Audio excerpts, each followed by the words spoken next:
I'm B. Smith, and I suffer from Alzheimer's disease. Brain disease affects millions. Unfortunately, minorities are underrepresented in research, so we may not be getting the best possible care. I've written a new book. It's called Before I Forget: Love, Hope, Help, and Acceptance in Our Fight Against Alzheimer's. The reason we're doing this is to show people not to hide. You know, there's such a stigma.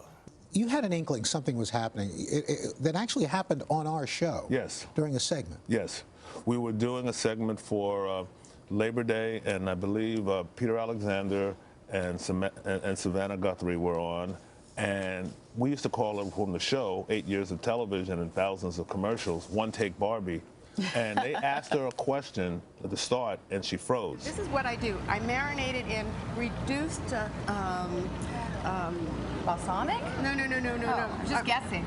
Wait. I'm throwing myself off here. Don't worry. It's okay. So you do the marinade. We're going to look up the ingredients. She came over to me and she said, I've got a problem, or I feel like I might be a little broken. He went and had what's called an amyloid plaque test, which the government doesn't pick up, which it should, because Alzheimer's starts 15 or 20 years before with the plaque buildup. So you could actually see what potentially will be what ultimately could happen. It's about getting people engaged and understanding that this is the single most costly disease. It's one of the most challenging. Anybody who's had a person in their family is a club member. You don't have to tell them what they go through. And I call it a form of domestic terrorism. Yeah. Also, ladies, a 21st century civil rights issue. Right. 2 out of 3 people with Alzheimer's are women. Blacks are 2 to 3 times more likely.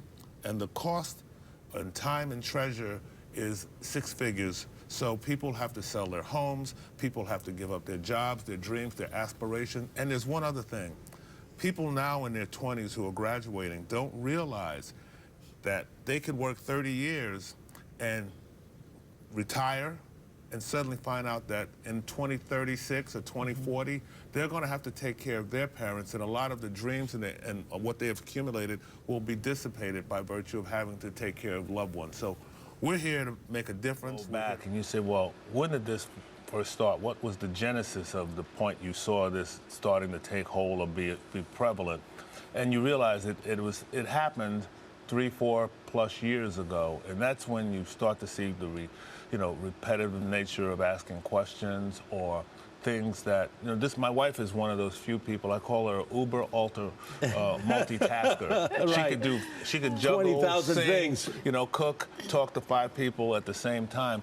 And you started to see someone who could go from one thing to another effortlessly to suddenly have to do things step by step, sequentially. And and then you don't know what it is, but you think, well, maybe she's tired. Maybe it's burnout from all the things we've done. Maybe it's just she needs a break. We need to learn is that it is a problem. Mm-hmm. Many people have it and don't even know that they have it. So to me, it means I want to figure out how I can help. And it's also about science. It's also about understanding that Alzheimer's is a devastating disease that affecting 5.2 million people, that twice as likely African Americans. When it's your grandmother, when it's your auntie, or your uncle, it's one thing and it's devastating. But when you're married to someone and you're 2 sides of a coin, and that one side is a little different, you realize how tough it is, how special it is. And in our lifetime, we have the innovation, we have the energy, we have the biotech companies, we have the knowledge. This is something that is going to be out here for a long time, so we need to make sure that we get as many people as we can. I want everybody to leave out of this room understanding one thing. Don't fear Alzheimer's, hate it. The same way you hate terrorism or you hate injustice, because if you hate it, you fight it.